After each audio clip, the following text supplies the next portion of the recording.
നമസ്കാരം. സഫലമി യാത്രയുടെ പുതിയൊരു എപ്പിസോഡിലേക്ക് എല്ലാവർക്കും സ്വാഗതം. ഇന്ന് നമ്മുടെ അതിഥിയായിട്ട് എത്തിയിരിക്കുന്നത് ഡോക്ടർ അലി എം മിർസാണ്. He is the MD of WCI education consultancy.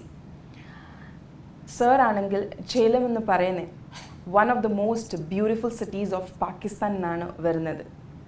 ജേലം is also known as city of soldiers. സാറിൻ്റെ ആണ് നമ്മൾ ഇന്ന് ഇൻ്റർവ്യൂ ചെയ്യാൻ പോകുന്നത്. ഈ ഒരു എഡ്യൂക്കേഷൻ മേഖലയിൽ എങ്ങനെ വന്നെത്തി? Because he is A doctor, but then he is doing a lot of work in education sector. So അങ്ങനത്തെ വിശേഷങ്ങളും മറ്റ് വിശേഷങ്ങളും നമുക്ക് മിസ്റ്റർ അലീനോട് ചോദിച്ചറിയാം. അതിൻ്റെ മുന്നേ ഞാൻ ഈ പ്രോഗ്രാമിലേക്ക് മിസ്റ്റർ അലീനെ സ്വാഗതം ചെയ്യുന്നു. Welcome sir. Hello sir, how are you doing? I'm fine, thank you. Sir, How about you? I'm good, thank you so much.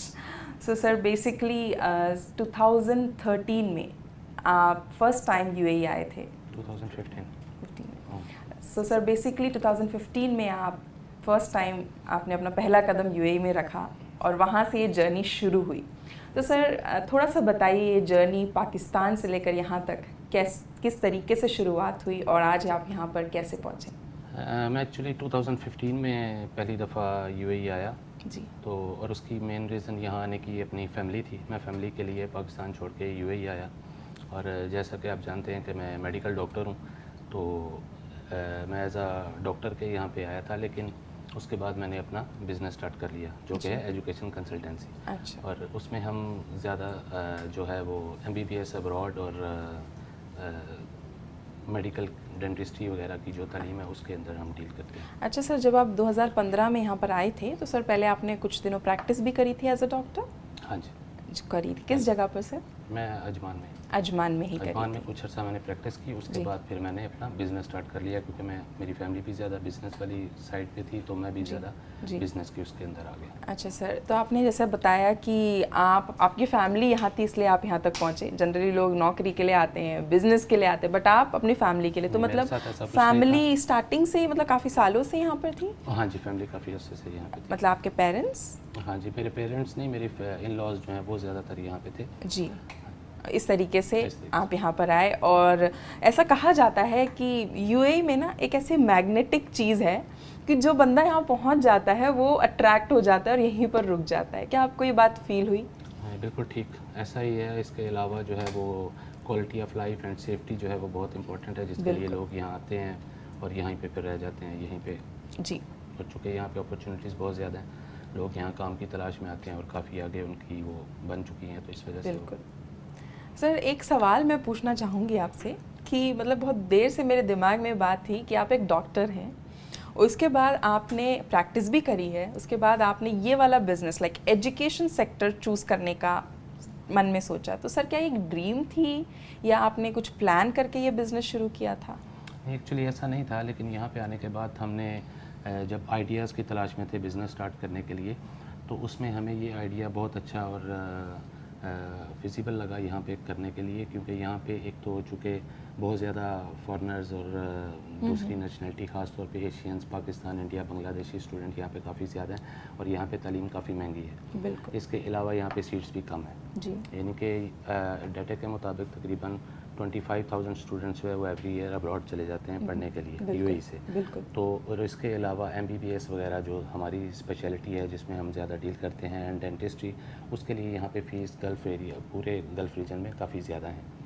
तो हम मोस्टली स्टूडेंट्स के लिए भेजते हैं जो कि किर्गिस्तान, कज़ाकिस्तान, यूक्रेन, रशिया, ये चीपर कंट्रीज़ हैं जहाँ पे लिविंग भी एक्सपेंसेस भी बहुत कम है और गवर्नमेंट यूनिवर्सिटीज़ में फ़ीसिस भी बहुत कम है. जी. तो एक्सपेंस कम होने की वजह से ये एक ऐसा आइडिया था कि यहाँ के लोगों को अपॉर्चुनिटी मिलनी चाहिए ताकि वो अपने बच्चों को वहाँ पे पढ़ा सके. देखिए एजुकेशन बहुत ही इम्पॉर्टेंट चीज़ है. आज के ज़माने में आपके पास पैसा है, बहुत अच्छी बात है, बट देन एजुकेशन शायद उससे भी ऊपर है. तो आपने जो काम शुरू किया है, जो बिज़नेस शुरू किया है, डेफिनेटली बहुत अच्छी चीज़ है. लाइक लोगों को MBBS आपने खुद भी MBBS किया. सर आपने कहाँ से किया था? मैं CISS कंट्री से, रशियन से किया था. तो चलिए सर थोड़ा सा हम आपके बचपन की तरफ रुक करते हैं. तो पाकिस्तान में था आपका बचपन, तो सर कैसा फैमिली कैसी थी वहाँ पर, और झेलम में थे शायद आप, तो वहाँ की लाइफ कैसी थी, स्कूल लाइफ वगैरह सब थोड़ा बताइए सर उसके बारे में. पाकिस्तान में स्कूल लाइफ ऐसी थी जैसे सब बाकी आम एवरेज लोगों की होती है। मेरे वालिद जो हैं वो गवर्नमेंट ऑफिसर्स थे, तो हमारा डिफरेंट सिटीज़ के अंदर उनका ट्रांसफ़र हुआ करता था, तो इस वजह से काफ़ी सिटीज़ में हम वहाँ पे रह चुके हैं। लेकिन फैमिली में मोस्टली हमारी जो मेन प्रेफरेंस थी वो एजुकेशन थी, तो हमें ज़्यादातर जो इम्पोर्टेंस दी जाती थी वो एजुकेशन की तरफ है। तो इसीलिए शायद इसके तो मेरे फादर भी जो हैं वो डॉक्टर हैं, उनका वेटनरी मेडिसिन से ताल्लुक़ है जी। तो बस इसी तरह हम वो अपने मरहले तय करते करते तो हम इस जगह तक पहुंच गए। जी जी। और आपकी अम्मी भी लाइक वर्किंग नहीं, थी? She is housewife. She is housewife. कितने भाई बहन हैं सर आप? 4 ब्रदर्स एंड 1 सिस्टर। सब लोग अभी कहाँ पर हैं? All in Pakistan and my sister is in Australia. Okay okay. तो इस तरीके की थी आपकी वहाँ की जर्नी, फिर वहाँ से आप रशिया पहुँच गए और फिर रशिया से आप यूएई तक आ गए। जी। तो ये जो जर्नी थी, मतलब एक बार पीछे मुड़ के देखते हैं तो इस जर्नी ने बहुत सी चीज़ें हमें सिखाई होती हैं, क्योंकि इस जर्नी में बहुत से हाईज आते हैं, बहुत से लोज आते हैं। ऐसा टाइम आता है कि हम बहुत खुश होते हैं, बट दूसरे पल बहुत दुखी होते हैं। तो इस लाइफ में आपके एक्सपीरियंस से आपने क्या क्या सीखा है? मैंने इसमें ये सीखा है कि कंसिस्टेंसी जो है वो बहुत ज़्यादा इम्पोर्टेंट है। कोई भी काम, कोई भी चीज़, कुछ भी आप कर रहे हो उसके अंदर आपको कंसिस्टेंट होना पड़ेगा, उसके अंदर आपको हार्ड वर्क करना पड़ेगा। बिल्कुल। और किसी भी चीज़ से आप डेस्परेट नहीं हो सकते। डेस्परेट नहीं हो सकते। सर आपकी वाइफ अभी आपके साथ यूएई में ही है? जी, मेरी वाइफ यूएई में है और वो भी डॉक्टर है। डॉक्टर हैं। Sir kids? I have 1 kid अल्हम्दुलिल्लाह। Okay sir. तो चलिए सर हम बात करते हैं WCI एजुकेशन कंसल्टेंसी की। सर 2015 में इसकी नींव रखी गई और खुदा का फजल है कि 2021 तक 6 साल हो चुके हैं और सब कुछ ठीक चल रहा है। तो सर ये एक चीज़ कैसे शुरुआत हुई? शायद पहले रासल कैमा में आपने शुरुआत करी थी, तो हम वहाँ से शुरुआत करते हैं। कैसे इस एजुकेशन कंसल्टेंसी की शुरुआत हुई?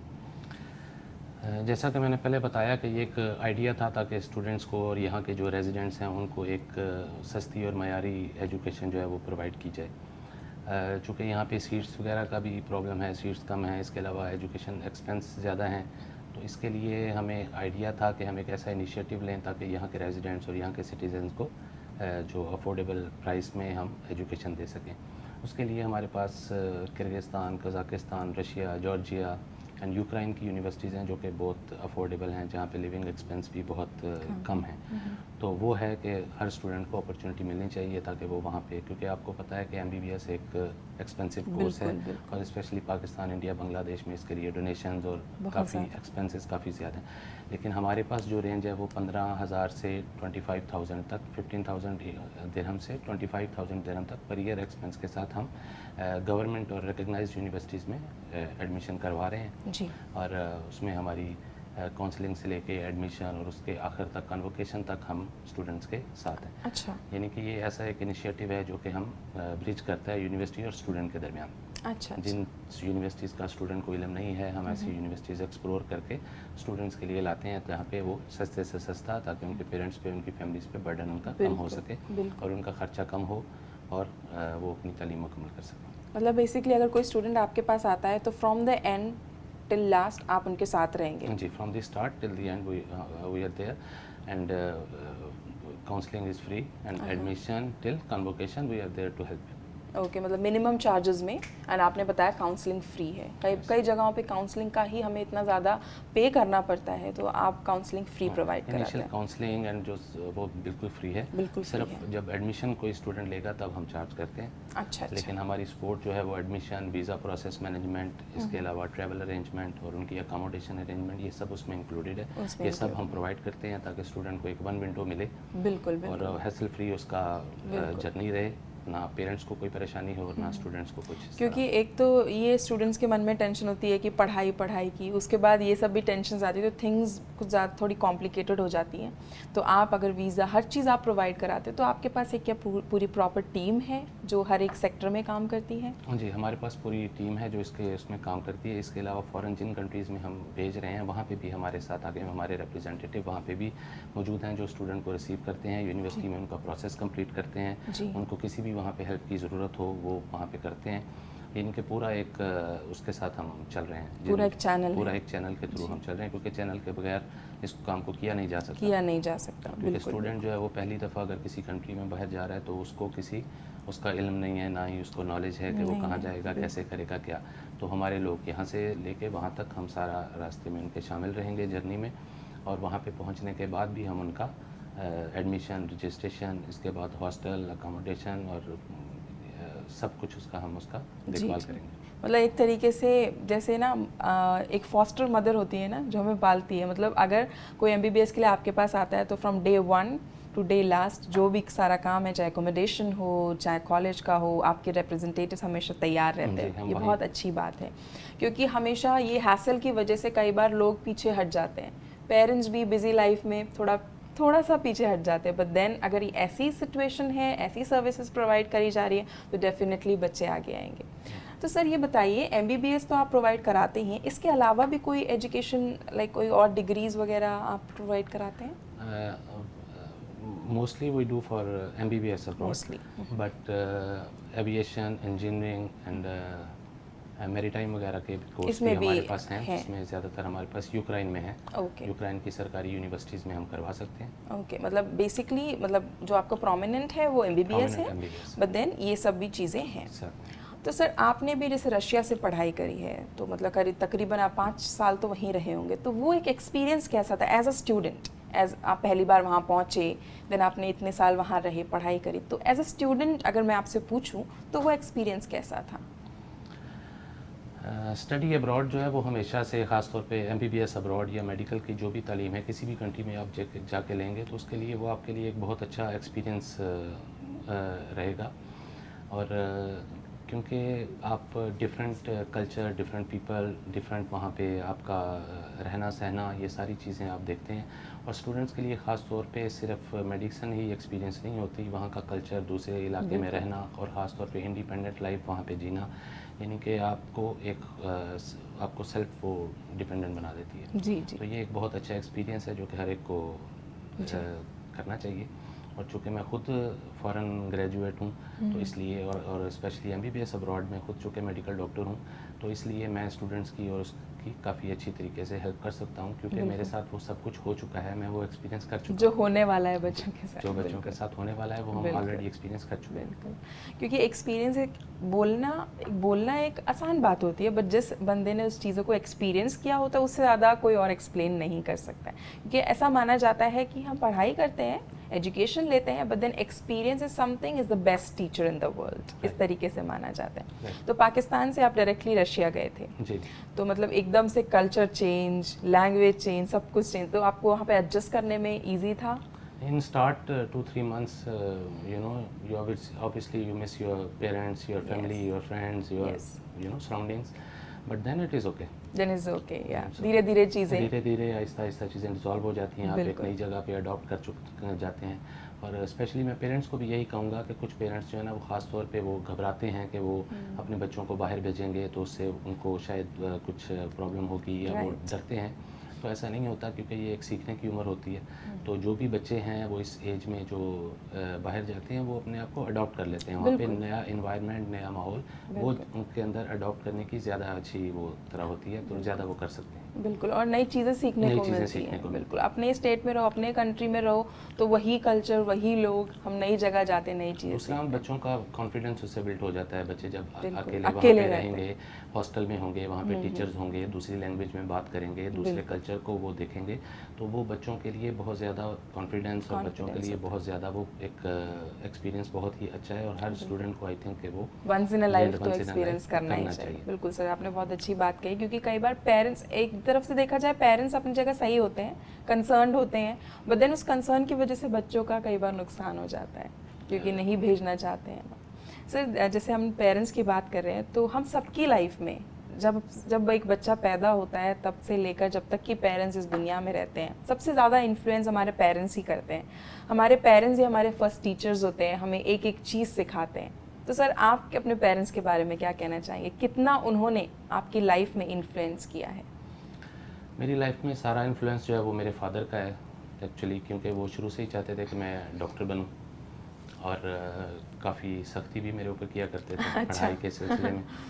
तो ज़्यादातर तो मेरे मार्क्स वगैरह और वो ठीक ही रहते थे, लेकिन बीच में कभी कभार वो भी हो जाता था। लेकिन मैं अपना इसका सारा क्रेडिट जो देता हूँ अपने फादर को देता हूँ, क्योंकि फादर ने ही हमें, जो आज कुछ मैं हूँ वो मेरे फादर की वजह से हूँ। बिल्कुल बिल्कुल। आपके फादर साहब अभी आपके साथ यूएई में हैं या यानी मेरे फादर अभी पाकिस्तान में, पाकिस्तान में, अम्मी भी पाकिस्तान में। ये बहुत अच्छा लगता है ये सुन के कि लोग एक्सेप्ट करते हैं इस बात को कि हाँ, हमारे पेरेंट्स की वजह से या उनकी सेक्रीफाइसेस की वजह से आज हम यहाँ पर हैं। क्योंकि आज हमें देखने को मिलता है बहुत से लोग अपने पेरेंट्स को, हालांकि ये बहुत डार्क साइड है, बट दिन बहुत से लोग अपने पेरेंट्स को मुड़कर देखना भी नहीं चाहते। तो ऐसी जनरेशन आज हमारे बीच में ये बहुत ही अप्रिशिएबल बात है सर।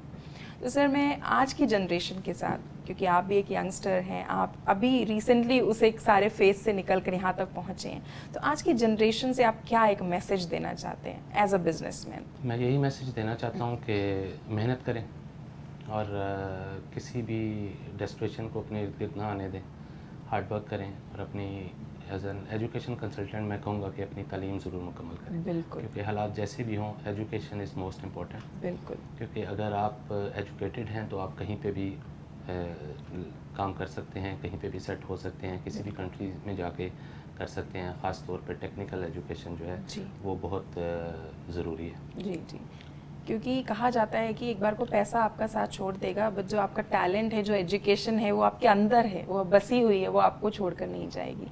तो सर इस एजुकेशन कंसल्टेंसी अभी सिर्फ सर अजमान में है, तो अभी आप इसको एक्सपेंड करने का कोई प्लान? अभी सिर्फ अजमान में है, लेकिन हम आइंदा देखेंगे कि अभी जैसे कि कोविड गुजरा है तो इसके बाद हम नेक्स्ट ईयर अपनी वो स्ट्रेटजी बनाएंगे, शायद दूसरी स्टेट्स में भी हम इसको लेके जाएं। लेकिन यूएई बहुत छोटा है तो इजीली रीचेबल है, तो अजमान भी, दुबई, शारजा और रस अल खैमा, फुजैरा, उम्मुल कुवैन, इस सारे एरिया को हम कवर करेंगे। तो इसमें यह है कि हम रीचेबल हैं। बिल्कुल। तो सर हम भी यही विश करते हैं कि आगे जा कर के कि आप अलग अलग जगहों पे सेट करें। सर ये बात बताइए कि पिछले साल कोविड था, कोविड टाइम पे मोस्टली सब चीज़ें बंद थी, लेकिन खुदा का फजल है कि अभी चीज़ें नॉर्मल हैं। तो इस कोविड की वजह से कुछ इस बिज़नेस पे फ़र्क पड़ा? जी, उससे फ़र्क है ऑब्वियसली, क्योंकि हमारा चूँकि एजुकेशन कंसल्टेंसी है और एडमिशन अब्रॉड है, तो कोविड की वजह से पेंडेमिक में सबसे पहले क्या हुआ कि वीज़ाज़ बंद हो गए, फ़्लाइट्स बंद हो गई। बिल्कुल। तो जब फ़्लाइट्स बंद होंगी, वीज़ाज़ बंद होंगे, एडमिशन बंद होंगे, तो स्टूडेंट्स बाहर जा ही नहीं सकेंगे। बिल्कुल। तो उसकी वजह से काफ़ी हमें वो हुआ, लेकिन अल्हम्दुलिल्लाह ये है कि अभी दोबारा चीज़ें नॉर्मल हो रही हैं, दोबारा से एडमिशन स्टार्ट हो गए हैं। क्योंकि पिछले साल मोस्टली ऑनलाइन क्लासेस हो गई थी, बहुत सी यूनिवर्सिटीज़ ऑनलाइन एडमिशन कर रही थी, ऑनलाइन क्लासेस कर रही थी, तो कुछ एडमिशन हमने किए वो ऑनलाइन होते रहे, और उसके बाद जैसे जैसे जिस कंट्री का वीज़े खुलते रहे तब तक वो स्टूडेंट्स वहाँ पे जाते रहे। तो अभी अल्हम्दुलिल्लाह चूँकि सिचुएशन बेटर है तो अभी इट्स गोइंग गुड। तो सर आज आपने अपने बिज़ी शेड्यूल में से हमारे लिए थोड़ा सा टाइम निकाला, हम आपको बहुत धन्यवाद करते हैं, और we wish you all success and luck for your business in coming days. Like we wish that in Umm Quwain, let's say in Fujairah, in Ras Al Khaimah, wherever you want, or maybe in other foreign countries, let's see WCI there. Thank you so much for coming with us. Thank you very much.